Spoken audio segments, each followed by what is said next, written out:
வணக்கம். தமிழ்நாட்ல போலீஸ்க்கும், பஸ் டிரைவர்ஸ்க்கும் இடையில ஒரு பிரச்சனை ஓடிட்டு இருந்துச்சு. அது என்னன்னா, அம் பஸ்ல ஃப்ரீயா இவங்க போறாங்க அப்படின்னு அ ஓட்டுநர்களும், அ இவங்க வந்து பஸ்ல எந்த சட்டங்களையும் அவங்க ஃபாலோ பண்றதில்ல, பஸ் டிரைவர்ஸ் அப்படின்னு சொல்லிட்டு காவலர்களும் மாத்தி மாத்தி குறை சொல்லிட்டு இருந்தாங்க. இதனால மிகப்பெரிய ஒரு இஷ்யூ தமிழ்நாட்ல போயிட்டு இருந்தது. அத பத்தி இந்த பதிவுல பார்ப்போம். படி பஸ் டிரைவர்ஸும், போலீஸும் ஒருவர அடிக்கடி நெறைய இடங்கள்ல ஏன்னா எப்போதுமே மக்களோடையே பயணிக்கிறவங்க அவங்க 2 பேருமே. மக்கள் இருக்கிற இடத்துலலாம் இந்த பிரச்சனைகள் சின்ன சின்னதா அங்கங்க நடந்துட்டே இருந்ததுனால, மக்களும் பாதிக்கப்பட்டாங்க. இதற்காக அதிகாரிகள் சில வந்து தமிழ்நாடு அரசும், அதிகாரிகள் மட்டத்திலயும் சில முடிவுகள கொண்டு வந்தாங்க. அதன் பிறகு இவங்க 2 பேரும் சமாதானமா போகணும் அப்படிங்கிற ஒரு நிலை வந்ததுனால, அந்த பிரச்சனை ஆரம்பிச்ச அந்த போலீஸும், டிரைவரும் ஒருவரை ஒருவர் தழுவிக்கொண்டு வருத்தத்த தெரிவிச்சு, எல்லா பத்திரிகைகளுக்கும் தெரிவிச்சுட்டாங்க. இதனால இந்த பிரச்சனை முடிஞ்சிருச்சு அப்படின்னு பார்த்தோம்னா, இதுலேருந்து நெறைய விஷயங்கள் வந்துச்சு. 2 துறைகளிலும் போக்குவரத்து துறையிலும் சரி, போலீஸ் டிபார்ட்மெண்ட்லயும் சரி, இந்த 2 துறைகளிலும் உள்ள உண்மைகள்லாம் வெளிக்கொண்டு வந்துருச்சு இந்த பிரச்சனை அப்படின்னு மக்கள் முடிவு பண்ணாங்க. அதுல என்னென்ன அப்படின்னு பார்த்தோம்னா, சென்னையில உள்ள பரங்கிமலை ஆயுதப்படை மைதானத்துல ஆறுமுகபாண்டி அப்படிங்கிறவரு போலீஸா பணிபுரிஞ்சுட்டு வராரு. இவரு வந்து புழல் சிறையில இருந்த கைதிய நெல்லை மாவட்டம் நாங்குநேரி கிளை சிறைக்கு பாதுகாப்பாக அழைத்து வந்து மே 21ஆம் தேதி சிறையில் ஒப்படைத்துள்ளார். பின்னர் நாகர்கோயிலிருந்து தூத்துக்குடி செல்லும் அரசு பேருந்துல திருநெல்வேலி செல்வதற்காக ஏறியிருக்காரு. பேருந்தோட ம நடத்துனர் என்ன பண்ணியிருக்காரு, டிக்கெட் எடுக்கணும் அப்படின்னு சொன்னதுக்கு, "நான் பணியில இருக்கிறேன். நான் சீட்டு வாங்க முடியாது" அப்படின்னு வாக்குவாதம் பண்ணியிருக்காரு. இத வந்து அவரு வீடியோ எடுத்து எல்லாருக்கும் அனுப்பிட்டாரு. அ உங்க ஸ்டாஃப்க்கு அதாவது பஸ்ஸு, டிரைவர்ஸு, போக்குவரத்து துறை பணியாளர்களுக்கு எப்படி டிக்கெட் இல்லாம பயணம் செய்வீங்களோ, அனுமதிப்பீங்களோ, அதுபோல எனக்கும் நீங்க அனுமதிக்கணும். நானும் பணியில தான் இருக்கேன் அப்படின்னு சொல்லியிருக்காரு. அவருடன் வந்த அவர்கள் வந்து அவரை சமாதானம் செய்யவே காவலர் வந்து ஆறுமுகபாண்டி டிக்கெட் எடுத்திருக்காரு. அதன் பிறகு திருநெல்வேலி நோக்கி புறப்பட்டு சென்றது. பேருந்தோட நடத்துனர் தன்னுடைய செல்ஃபோனில் இந்த வீடியோவ எடுத்து சமூக ஊடகத்தில வெளியிட்டிருக்காரு. அ அதன் பிறகு போக்குவரத்து கழக அறிவிப்பும், காவல்துறையோட நடவடிக்கையும் எந்த மாரி இருந்துச்சு அப்படின்னு பார்த்தோம்னா, இந்த இந்த மாதிரி ஒரு சமூக வலைத்தளத்தில இந்த வீடியோ வெளியானதுனால, இது பற்றி ஒரு போக்குவரத்து கழகம் ஒரு விளக்கம் அளிச்சிருக்கு. வாரண்ட் இருந்தா மட்டுமே காவலர்கள் அரசு பேருந்துல கட்டணம் இல்லாம பயணிக்கலாம். இல்லைன்னா பயணச்சீட்டு வாங்கணும் அப்படின்னு சொல்லப்பட்டிருந்தது. தமிழகம் முழுவதும் பல்வேறு இடங்கள்ல போக்குவரத்து விதிகளை மீறியதாக அரசு பேருந்துகளுக்கு காவல்துறையினர் அடுத்தடுத்து அபராதம் விதிச்சாங்க. இவங்களுக்கு எப்பல்லாம் இவங்க அனுமதிக்கல அப்படின்னு சொல்லும்போது, பேருந்துகள பற்றிய இஷ்யூஸ் வந்தது. சீட் பெல்ட் போடாதது, அது மட்டும் இல்ல நோ பார்க்கிங்ல பஸ்ஸ நிறுத்தினது, அதிக பயணிகள பஸ்ல ஏத்திட்டு போனது, இது போன்ற போக்குவரத்து விதிமுறைகளை மீறியதாக அரசு பேருந்துகள் மீது பல இடங்கள்ல காவல்துறையினர் நடவடிக்கை எடுத்திருக்காங்க. இதனால நாங்குநேரி இந்த சம்பவத்திற்கு பழிவாங்கக்கூடிய விதமாக தான் காவல்துறையினர் வந்து இந்த மாரி அபராதம் விதிப்பதாக போக்குவரத்து துறை பணியாளர்களும் குற்றம் சாட்டியிருக்காங்க. இதுக்கு ஒரு தீர்வு காணணும் அப்படின்னு சொல்லிட்டு போக்குவரத்து கழகங்களின் கமிட்டி வந்து சிஎம்க்கு லெட்டர் எழுதிருந்துச்சு. அதன் பிறகு தமிழக உள்துறை செயலாளர், போக்குவரத்து செயலர் இவங்க எல்லாம் வந்து தலைமைச் செயலகத்தில ஒரு ஆலோசனை பண்ணாங்க. அ அதன் பிறகு என்னாச்சு அப்டின்னா, இவங்க 2 பேரும் ஒரு சம்மந்தப்பட்ட பிரச்சனைக்குரியவங்க சமாதானமானத சமூக வலைதளங்கள்ல வெளியானுச்சு. இந்த பிரச்சனை இதோட முடிஞ்சிடுச்சு அப்டின்னு பார்த்தோம்னா, இந்த 2 துறையிலும் உள்ள உண்மைகள் இப்போ வெளியாயிடுச்சு அப்டின்னு மக்கள் சொல்றாங்க.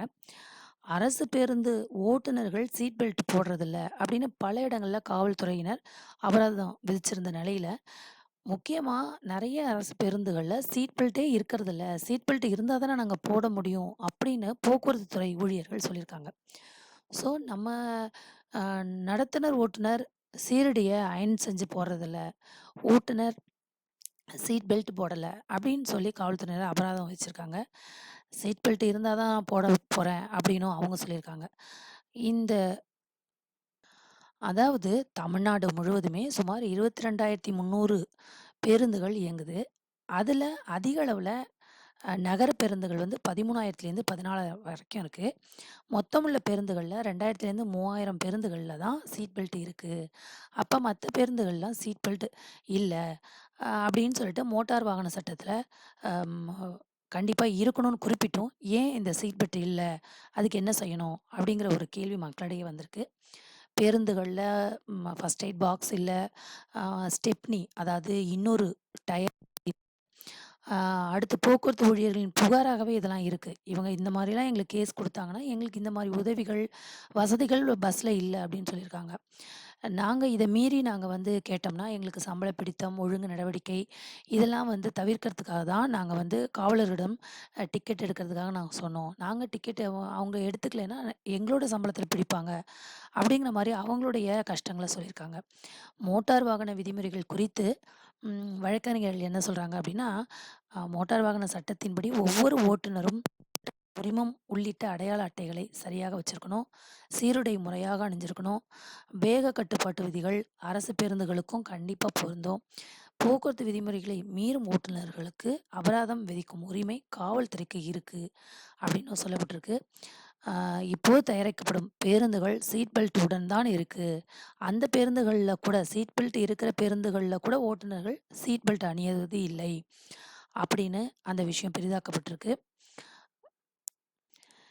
இந்த போக்குவரத்து விதிகளின்படி சீட் பெல்ட் இதுக்கு முன்னாடிலாம் அணியாதப்ப, எந்த நடவடிக்கையும் எடுக்காதது ஏன்? அப்படிங்கிற ஒரு கேள்வியும் வருது.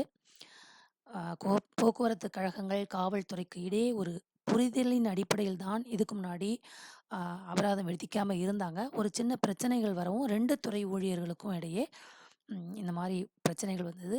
அதற்காக 2 துறை சங்கங்களும் இப்ப பேசியிருக்கு. சாலையில அரசு பேருந்தை நிறுத்தி விசாரித்தாலே 2 பேருக்கும் வாக்குவாதம் வந்துரும். அதனால இதெல்லாம் வந்து பொதுமக்களுக்கு ஒரு மிகப்பெரிய இடையூறு வந்துரும்.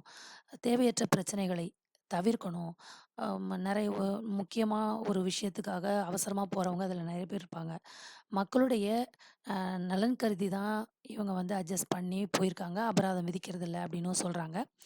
பல சமயங்கள்ல காவல்துறையைச் சேர்ந்தவங்க பேருந்துல ஒரு நிறுத்தத்திலேயே கூட ஒரு அடுத்த ஸ்டாப்பிங்ல இறங்கிடுவாங்க. அதுக்கு அவசரமா போக வேண்டியிருக்கும். அதனால கூட அவங்க வந்து அவங்கள்ட்ட டிக்கெட் எடுக்காம இருந்திருக்கலாம். அ போக்குவரத்து ஊழியர்களின் நடைமுறை பிரச்சனைகளை புரிந்து கொண்டு காவல்துறையினர் விட்டுக் கொடுப்பது போன்று, காவல்துறையினரின் பிரச்சனைகளை போக்குவரத்து துறையும் புரிந்துக்கணும் அப்படின்னும் லாயர் சொல்லியிருக்காரு. அடுத்து இந்த பிரச்சனை தமிழ்நாடு அரசு போக்குவரத்து கழகங்கள்ல உள்ள காலி பணியிடங்களை நிரப்பாதது, பேருந்துகளில் சீட் பெல்ட் இல்லாதது குறித்த கேள்விகளுக்கு போக்குவரத்துறை அமைச்சர் சொல்லும்போது, அ தேர்தல் நடத்தை விதிமுறைகள் அமலில் இருப்பதால் நான் இது குறித்து இப்ப பேச முடியல. அதிகாரிகள் மட்டத்தில இந்த விஷயம் அ ஆலோசிக்கப்படும் அப்படின்னு சொன்னாரு. அரசு விரைவு போக்குவரத்து கழகத்தில 685 பேர புதிதாக நியமிச்சிருக்கோம். மற்ற கழகங்களுக்கு தேர்தல் நடத்தை விதிமுறைகள் இருக்கிறனால எதுவும் செய்ய முடியல. முடிவுக்கு எலக்ஷன் முடிஞ்ச பிறகு இது குறித்து கண்டிப்பா நடவடிக்கை எடுக்கப்படும் அப்படின்னு சொல்லியிருந்திருக்காரு. முக்கியமா ஒரு விஷயம் என்னன்னா, கடந்த 2021ஆம் ஆண்டு தமிழ்நாடு சட்டசபை கூட்டத்தில முதலமைச்சர் மு.க. ஸ்டாலின் அவர்கள் அரசு பேருந்தில் ஒரு மாவட்டத்திற்குள் இலவசமாக பயணம் செய்ய காவலர்களுக்கு அடையாள அட்டை வழங்கப்படும் அப்படின்னு சொல்லியிருந்திருக்காரு. இந்த இலவச பேருந்து பயணம் தொடர்பான அரசாணை எப்போ வெளியாகும் அப்படின்னு கேட்டதுக்கு, எலக்ஷன் முடிஞ்ச பிறகு தான் அப்படின்னும் சொல்லியிருக்காங்க. ஒரு மாவட்டத்திற்குள் காவலர்கள் கட்டணமின்றி பேருந்தில் பயணம் செய்வது தொடர்பாக அது எந்த நிலையில இருக்கு அப்படின்னு தெரியல. இப்ப தேர்தல் முடிஞ்சிருச்சு. இனிமேல் தான் அதற்கான பதில்கள் கிடைக்கப்பெறும். எப்படி இருந்தாலும் அனைத்து துறைகளும் அவரவர்களுடைய பணிக்கு தகுந்தாற்போல் சட்டதிட்டங்களை ஃபாலோ பண்றது தான் நல்லது. அதுதான் அந்த துறையினருக்கும் நல்லது, மக்களுக்கும் நல்லது.